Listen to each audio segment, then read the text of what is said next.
അടിച്ചതാണ് ഇപ്പം നിങ്ങൾ ഈ കാണുന്നത്. കണ്ടല്ലോ, നല്ല ഭംഗിയില്ല കാണാനായിട്ട്.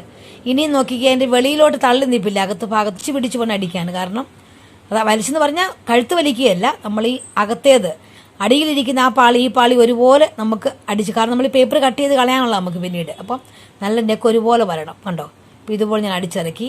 ഇനിയും നമുക്ക് ഈ പേപ്പർ അങ്ങ് ഈസി ആയിട്ട് കീറിക്കളയാം. കീറിക്കളഞ്ഞ് കഴിയുമ്പോൾ നമ്മൾ നല്ല അടിപൊളി ഒരു നെക്ക് ഡിസൈൻ നിങ്ങൾക്ക് വരും. ഓക്കെ, നിങ്ങൾക്ക് ഇഷ്ടപ്പെട്ട് കാണുമെന്ന് കരുതുന്നു. ഈ ഓണത്തിന് ഇതുപോലൊരു നെക്ക് നിങ്ങൾ ട്രൈ ചെയ്ത് കളയുക. ട്രൈ ചെയ്തിട്ട് ഇഷ്ടപ്പെട്ടാൽ എനിക്ക് തീർച്ചയായിട്ടും മെസ്സേജ് അയയ്ക്കുക.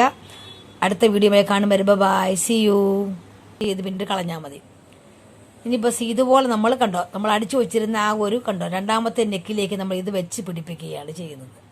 ഇനി ആ സൈഡിൽ കൂടെ നമ്മൾ തീർത്തിങ്ങനെ അടിച്ച് വെളിയിലോട്ട് ഇറക്കുമ്പോൾ നമ്മുടെ ആ ഭാഗത്തെ നെക്ക് ശരിയായി. അപ്പോൾ അടിക്ക് വെച്ചാൽ കട്ടിയൊക്കെ നിങ്ങൾ വളരെ സൂക്ഷിച്ച് പതുക്കെ വേണം അടിക്കാൻ. നെക്ക് വലിക്കുകയൊന്നും ചെയ്യരുത്.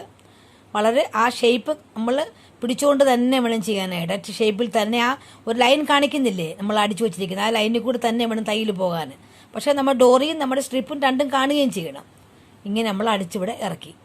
ഇനി നമ്മൾ നോക്കി എക്സ്ട്രാ നിപ്പില്ലേ, അത് ആ ഒരു പേപ്പറിൻ്റെ ലൈനിൽ തന്നെ അത്രയും മതി നമുക്ക് നെക്ക്. ആ എക്സ്ട്രാ കാണുന്ന എന്തെങ്കിലും ഡോറിയുടെ ഉണ്ടെങ്കിൽ അതുപോലെ വൃത്തിയായിട്ട് കട്ട് ചെയ്യുക. എന്നിട്ട് ഇനി നമ്മളിത് ഒരു ക്രോസ് പട്ടി, അതായത് ബയാസ് സ്ട്രിപ്പ് നമ്മൾ സാധാരണ ബ്ലൗസ്